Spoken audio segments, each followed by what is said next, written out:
buying your first hat. Now, I get a lot of people in my shop, particularly in Linda here, who have never worn a hat in their entire life. Maybe a baseball cap, maybe a bucket, but they've never actually worn a hat. And they feel, often they believe they don't look good in hats, and sometimes that's hat trauma.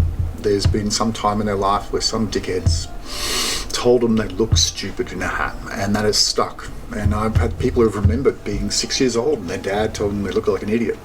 And they've never worn hats. And now in their 70s, they've got cancer everywhere, and they're like, I've got to get a hat. And I'm like, all right, we've got to work out your hat trauma first. And they're like, all right. And it's a relief. But buying your first hat, you got to buy a hat that is easy for you to put on. So you don't want to go for your fancy complex weaves, right?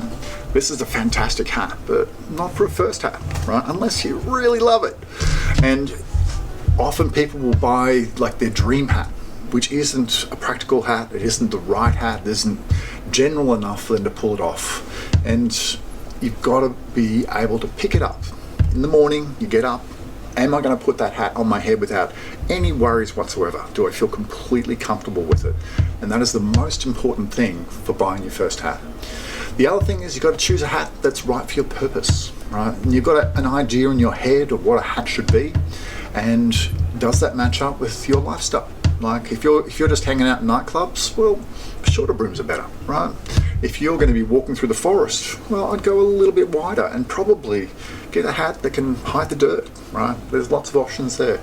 But if you're not sure, send me a message and I'll give you my best advice, because you can't really make that decision without getting it right. And you'll make a few mistakes, and I've made many, but let's see if we can work it out. See ya.